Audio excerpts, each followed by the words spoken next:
Hi everyone, I'm Sylvia and I hope you're having a great day today. I am here with another unsolved mystery for you guys. This one is about a woman who went on a sailing trip with her lover and never returned. I'm sickened yet curious. Let's get into it. Colleen Wood was an unmarried mother in her 50s. She was blonde, 5'2", and weighed 115 pounds. She lived in Akron, Ohio, where she had had 2 previous marriages, and she had 2 adult sons, and their names were Michael and Todd. Colleen was a very devoted mother. Her son Michael described her as basically the funnest mom you could imagine. She loved raising her 2 little boys. She would play all these different kinds of games with them, and they had plenty of positive memories because she really did everything she could to give her kids a wonderful life. Colleen was that beautiful, kind-hearted MILF that we all hope to be when we turn 50. She'd been living in Akron, Ohio her entire life. But Colleen loved the ocean, and she had mentioned multiple times to different people that she wanted to live on the beach one day. Around the same time her relationship ended, so did her job in an Akron, Ohio hospital. The economy had been hit pretty hard, and her hospital was no exception. Colleen had been laid off, and this made her think a lot more seriously about the possibility of moving to Florida. Her 2 kids were grown, they had kids of their own. You know, she really had nothing tying her to the boring state of Ohio. And if you're from Ohio, I'm sorry, but I've just never heard anything interesting or good about it. Colleen started perusing yachting magazines about potential job opportunities down in Florida, and she eventually found one for Fort Lauderdale, which is one of the boating capitals of the world. It's a city on the southwest coast, or southeast coast of Florida. She got a job as an office manager at a marina, so she would be around all the things she liked to do. And it wasn't long before her coworkers actually started calling her Marina Mom. It really seemed like Colleen was flourishing in her new city. She had an apartment in Boca Raton, which is an affluent area near Fort Lauderdale, and she was really interested in learning more about the city and making friends in her first year, so romance wasn't really on her to-do list. She just really wanted to settle down roots and just get to know the area before she started dating around. A year into living in Florida, in November of 1999, she saw a personal ad that was seeking a sailing companion. This was a passion of hers, and it was an expensive one at that, so finding somebody who already had a boat was very ideal. The person who placed this ad was named John Paul Sr., and he was the debonair, charismatic owner of Island Girl, which is the name of his yacht that he had previously used to travel the world. He really just swept Colleen off of her feet. He was smooth talking, he was wealthy, and he had a Harvard business degree.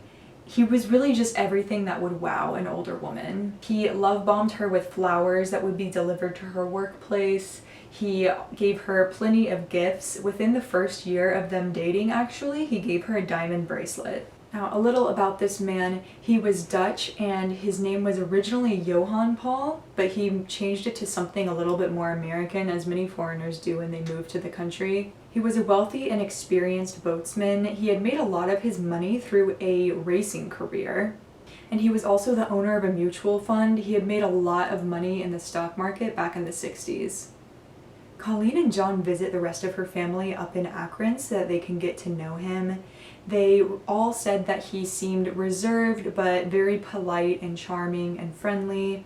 He didn't really talk much about himself. The conversation was more focused on Colleen's kids and her grandkids. Colleen's oldest son, Michael, does notice that John seems to always have a drink in his hand. John seems to handle his liquor pretty well and never actually seems drunk, so this red flag isn't noticed. They all have rose-tinted glasses on, so it just looks like a flag. Colleen and John grow very, very close. They start spending all of their time together, and Colleen is very excited about an upcoming sailing trip they have planned. This is her dream. She's been wanting to do it her entire life, and John is giving her that opportunity to finally do it. To John's advice, Colleen decides to quit her job and sell her condo. They're going to be at sea for an extended period of time, and Colleen is telling everybody that it just doesn't really make sense to keep her condo and to keep paying for it when she's not even using it. Now, this is actually an abuse tactic called isolation, but you know, this is the year 2000, so not many people know about the slow boil that is an abusive relationship. Colleen starts working on John's boat for him after quitting her job. Something fellow boatsmen at the dock where John keeps Island Girl notice is that he really yells at Colleen a lot when she does something wrong, and this is especially worse when he's been drinking.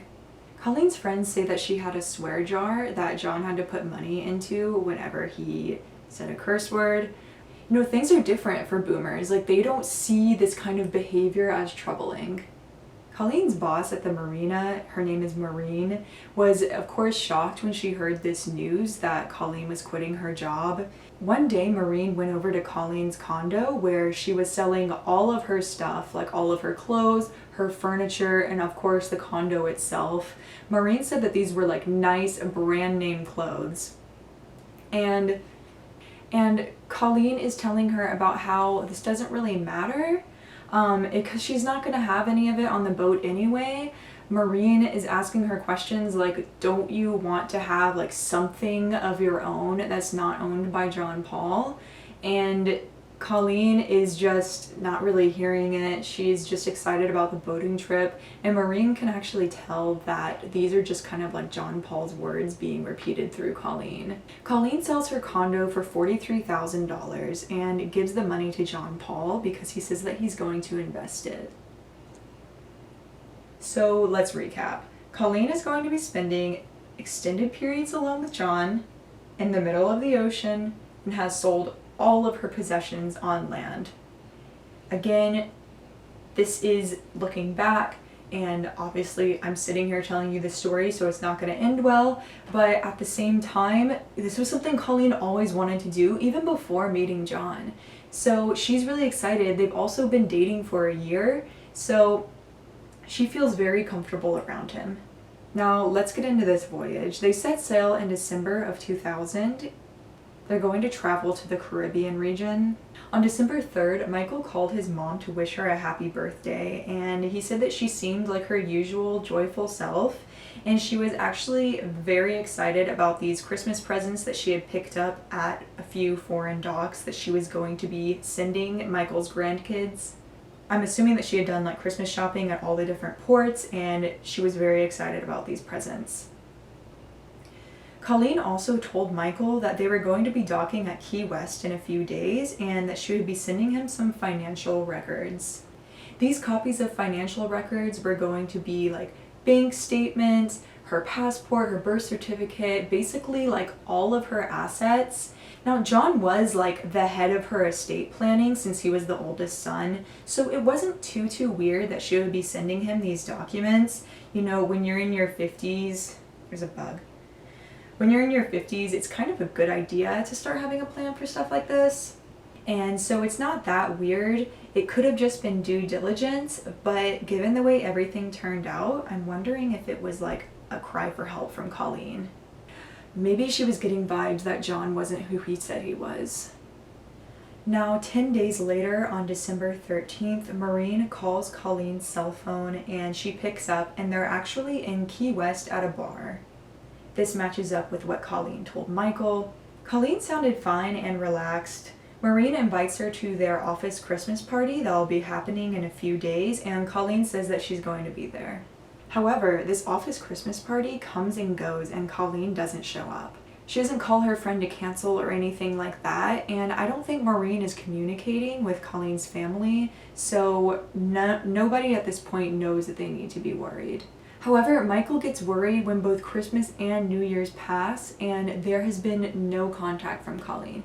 There have been no emails, no letters, no phone calls. She didn't even send those Christmas presents that she was so excited about. Michael tries getting in contact with Colleen shortly after New Year's, and he gets a kind of scary notification. Her cell phone has been shut off due to lack of payments.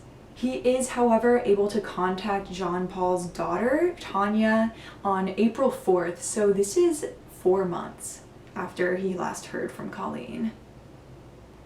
Tanya says that John Paul did reveal that he and Colleen broke up shortly before Christmas, and it was over some sort of fight about one of his ex-girlfriends. You know, this news isn't great, and it's actually followed by even worse news. Colleen's son Michael decides to Google John Paul Sr., and he finds out who this man truly is. John Paul was a champion race car driver. That part checked out. However, he had recently gotten out of a 15-year prison term for drug smuggling, money laundering, and worst of all, attempted murder. John Paul literally got out of jail 3 months before he met Colleen. So how exactly did John Paul end up in jail? Well, he did make a lot of his money through being a race car driver. However, in the 80s, he started smuggling marijuana from Colombia into the United States. His partner in crime actually ratted him out in exchange for immunity. John Paul was pissed and he tried to murder his ex-partner. He shot him 4 times, but this man survived and was able to testify against him. This all happened in 1983. He did try to flee to Switzerland before his court date, but he was caught. He also tried to escape from prison at one point, but stopped when a guard fired a warning shot at him. So this dude is insane. So let's get further into the backstory of John Paul Sr. He had been married twice before meeting Colleen, and he had a kid named John Paul Jr., who he had with his first wife when he was just 19 years old. Him and his first wife were still on good terms, but John Paul had a second wife that was also a missing persons case. So this man is now connected to not one missing person, but 2, and they were both in relationships with him. He and his second wife didn't even officially divorce because she went missing while they were separated. Her name was Shalise, and she disappeared after also being seen with John. God, there's so many flies in my apartment. After they had separated in 1981, Shalise was lured down to Key West by John Paul. He said that he wanted to reconcile, and shortly after she went down there, she went missing. John never even bothered to contact her family, and the police hardly investigated this because really the only person they could talk to was John Paul, and he said that Shalise had vanished voluntarily. Now, Michael is obviously freaking out. This was the 2000s, so people didn't Google each other as often as they do now, and John Paul was so nice, he had just fooled all of these people. Now, Michael doesn't have John Paul's contact information, so he calls the Akron police to ask what he should do, and this case is really difficult to handle because he is across state lines, and beyond that, he is across country lines. Like, with his boat, he can travel anywhere. The Akron police can't really do anything from Ohio, so they tell him to contact the police down in Key West to see if they can do a welfare check on Colleen. The police check Colleen and John's P.O. box that they had set up so they could still receive all of their mail while they were out on the water, and it hadn't been checked. So later that year, in April 2001, this is after Michael speaks to Tanya, he actually gets an early morning phone call from John Paul. According to him, Colleen broke up with him, stormed off their boat at the marina, and then came back later with her football player boyfriend to get the rest of her stuff. Now, he is very unsympathetic towards Colleen's disappearance. And also, I just don't even understand this because how would she be meeting people if they were out on the ocean together? Like, I don't think Match.com can like span that far so that you can date people in the middle of the ocean. John Paul just repeats that he has no idea where Colleen is and that he's currently sailing around Europe. Now, from this phone call, the police actually are able to track down John Paul Sr., and they find that his boat is being kept at a dry dock in Key West, not Europe. They take him in for an interview, and they note that he appears nervous, but he answers all of their questions, and of course, his story changes again. Now, the story he tells the police is that he and Colleen got in a fight over money. She owed him and didn't want to pay it back, so she got angry and left. This guy is just a total liar. However, one positive that comes from all of this is that the police realize that because John's a felon, he can't leave the country. It's a violation of his parole. So because of this, they have grounds to arrest him. However, due to police backlogging, there was no actual warrant in place, so the Key West police have to wait for a warrant to go through before they can go to arrest him, and by the time they make it to the dry dock, the workers tell him that John Paul left the day after their interview with him. Meanwhile, back at the marina, Maureen keeps getting phone calls from Colleen's credit card company about fraudulent charges. Starting on December 18th, her transactions went from just normal credit card purchases to ATM withdrawal after withdrawal after withdrawal. Overall, about $40,000 in ATM withdrawals had been made from Colleen's account. And keep in mind, this is the same amount that she sold her condo for, at John Paul's suggestion. These ATMs all have security footage, and the police review this and they see that these transactions were not made from Colleen. They were made by two younger brunette women. They track them down and they tell the police that an older white man matching John Paul's description approached them and said that if they made these ATM withdrawals for him, then they would each get 10% of whatever they took out. And another shady thing that they discover is that back in December of 2000, Colleen's credit card was used to pay for two separate personal ads, one for a sailing companion and one in the man-seeking woman section. So John Paul was using her credit card to create new personal ads when he was still with Colleen. Like, what a scumbag. And of course, there's no evidence to support Colleen's disappearance at John Paul's hands because the police still haven't been able to search Island Girl, which is probably the crime scene. Police estimate that December 15th or 16th is the day that Colleen was killed because that's the last day she had used her cell phone. Colleen's family also understands that she's probably not alive. They have a very realistic outlook on the situation. They don't believe that she actually ever got off the dock at some point and started living in a foreign country because they just don't believe that she would abandon her kids and grandkids like that. And it's going to be hard to find anything because John Paul likely dumped her body in the ocean. John Paul is still on the run to this day. There have been a few sightings of him, but he always moves away before the police can ever lay hands on him. John Paul was seen by federal marshals in Fiji, and they noticed that the name of his boat, Island Girl, had actually been changed to Diamond Girl. But once again, he eluded authorities because Fiji doesn't have an extradition treaty with the United States. He's also been sighted in Jamaica, and in 2009 he was seen in southern Thailand.